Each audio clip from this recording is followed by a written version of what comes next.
Inilah headline news pukul 22 waktu Indonesia Barat. Pemirsa, juru bicara Prabowo Subianto Daniel Anzar Simanjuntak menanggapi soal wacana pembentukan second kabinet di pemerintahan Prabowo Subianto Gibran Rakabuming Raka. Daniel Anzar menyebut second kabinet Prabowo beda dengan second Juanda tahun 1957. Sebab Prabowo tidak akan tetap melibatkan partai politik dalam kabinetnya.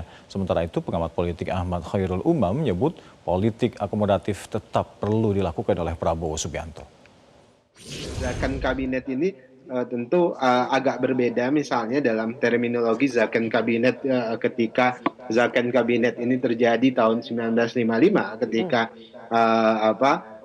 pemilu kita pertama, kemudian karena kita sistem parlementer, karena kemudian nggak percaya dengan partai politik, kemudian Bung Karno membentuk zakon kabinet yang dipimpin oleh Pak Juanda dulu. Namun di akhirnya tingkat kepercayaan terhadap zakon kabinet yang dibentuk Bung Karno yang dipimpin oleh Pak Juanda itu sangat lemah. Kenapa, Pak? Karena Pak Juanda bukan orang partai politik, sehingga secara politik tidak stabil dan sebagainya.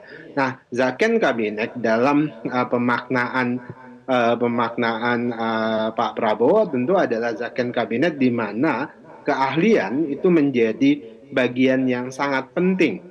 Dan itu menjadi variabel utama selain tentu integritas. Nah, terkait dengan asal-usulnya, baik itu dari partai politik maupun ormas maupun kedaerahan dan sebagainya, itu bisa dari manapun, tidak ada masalah dengan itu.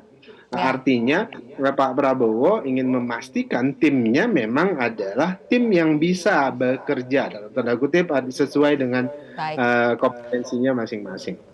Zakon kabinet, kemudian politik akomodasi, termasuk kemudian juga bagaimana meletakkan komponen-komponen yang beragam, termasuk faktor representasi kedaerahan diakui atau tidak.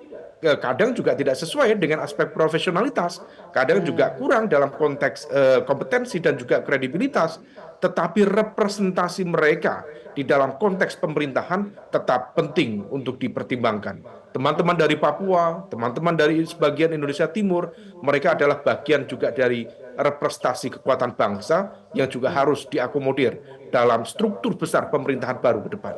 Demikian headline saat ini, pemirsa. Sesaat lagi Metro Siuman akan hadir untuk Anda. Jelajahi cara baru mendapatkan informasi. Download Metro TV Extend sekarang.